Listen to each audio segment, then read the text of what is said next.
इसमें 6 door panels आते हैं, जिसमें 3 राइट डोर पैनल और 3 लेफ्ट डोर पैनल्स आते हैं, और इनमें इनकी मार्किंग भी दी जाती है। इस मार्किंग की मदद से आसानी से डोर पैनल्स को असेंबल किया जा सकता है।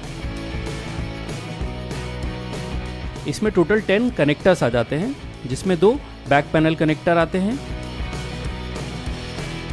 2 राइट डोर और 2 लेफ्ट डोर कनेक्टर्स आ जाते हैं,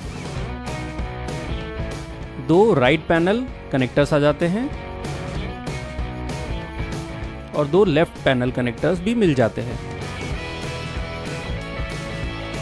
इसके साथ 4 शेल्फ पैनल भी आते हैं।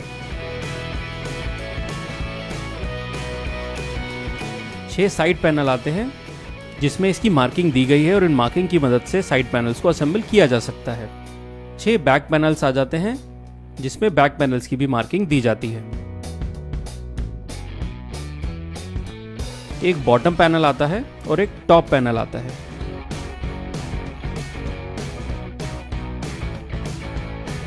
इस कबर्ड को 15 इजी स्टेप्स में असेंबल किया जा सकता है। स्टेप 1 में सबसे पहले बॉटम पैनल को ऑरेंज स्ट्रिप को सामने की तरफ रख लीजिए।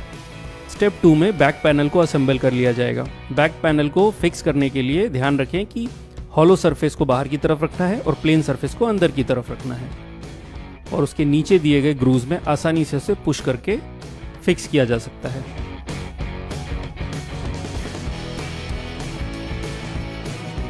इसके बाद स्टेप 3 में साइड पैनल्स को फिक्स कर लेंगे। साइड पैनल्स में हॉलो सरफेस को अंदर की तरफ और प्लेन सरफेस को बाहर की तरफ रखा जाता है।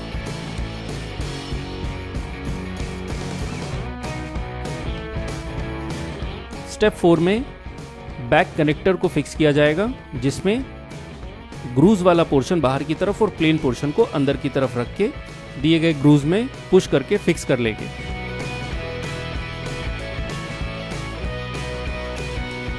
इसके बाद राइट कनेक्टर को दिए गए स्पेस में आसानी से फिक्स कर देंगे।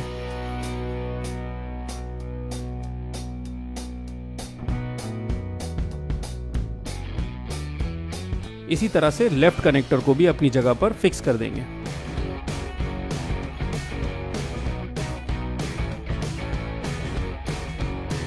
स्टेप 6 में फिर से हम बैक पैनल्स को बताए अनुसार लगा लेंगे। स्टेप 6 में फिर से हम बैक पैनल्स को लगा लेंगे और इसके बाद स्टेप 7 में साइड पैनल्स को प्लेन सरफेस बाहर रख के फिक्स कर लेंगे। इसी तरह से थर्ड लेयर को भी फिक्स कर लेंगे। सबसे पहले बैक कनेक्टर, फिर दोनों साइड कनेक्टर्स को लगा देंगे।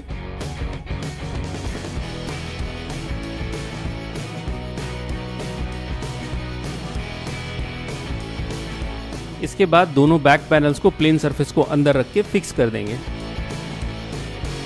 अब दोनों साइड पैनल्स को भी लगा देंगे।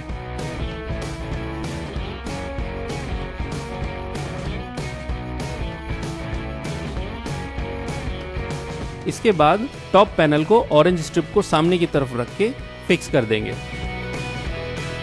सबसे पहले बैक साइड में ग्रूव्स में सेट करके इसे थोड़ा सा पुश करें और इसके बाद फ्रंट साइड से हल्का सा इसे ओपन रहने दें। स्टेप 13 में शेल्फ पैनल्स को लगा लेंगे। अपनी जरूरत के अनुसार शेल्फ पैनल की हाइट्स को एडजस्ट करके इसे लगाया जा सकता है।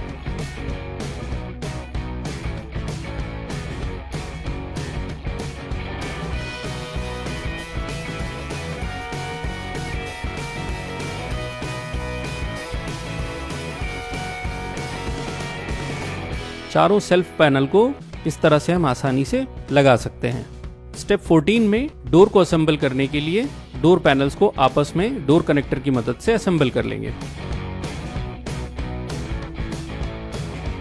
राइट डोर को असेंबल करने के लिए सबसे पहले दिए गए कनेक्टर को इस तरह से फिक्स कर लेंगे। इसके बाद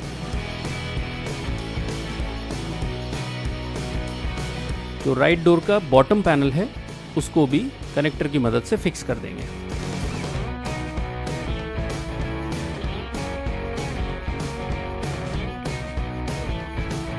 इसी तरह से लेफ्ट डोर को भी असेंबल कर लेंगे।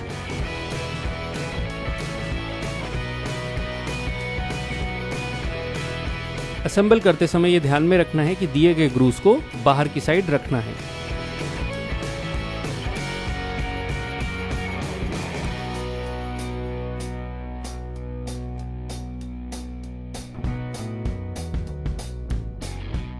डोर असेंबल होने के बाद इन डोर्स को कबर्ड के साथ कनेक्ट कर देंगे।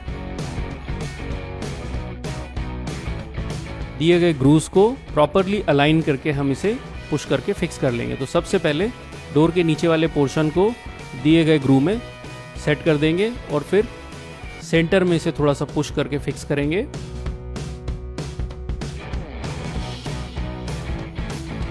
और लास्ट में टॉप में इसे दिए गए स्पेस में अच्छे से फिक्स करके टॉप पैनल को पुश कर देंगे। तो इस तरह से हमारा राइट डोर फिक्स हो गया। इसी तरह से लेफ्ट डोर को भी हम इसकी जगह पर फिक्स कर देंगे।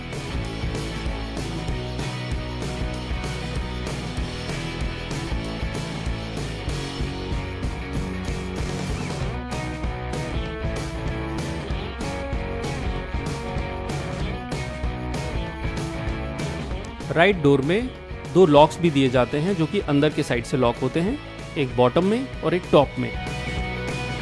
डोर को पूरी तरह से लॉक करने के लिए पहले राइट डोर में टॉप और बॉटम लॉक को अंदर से लॉक किया जा सकता है।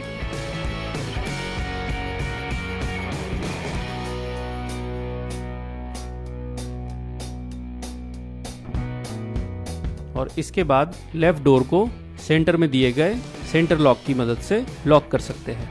तो बड़े ही आसानी से इस तरह से हम सेलो नोवेल्टी 3 लेयर लार्ज कबर्ड को असेंबल कर सकते हैं।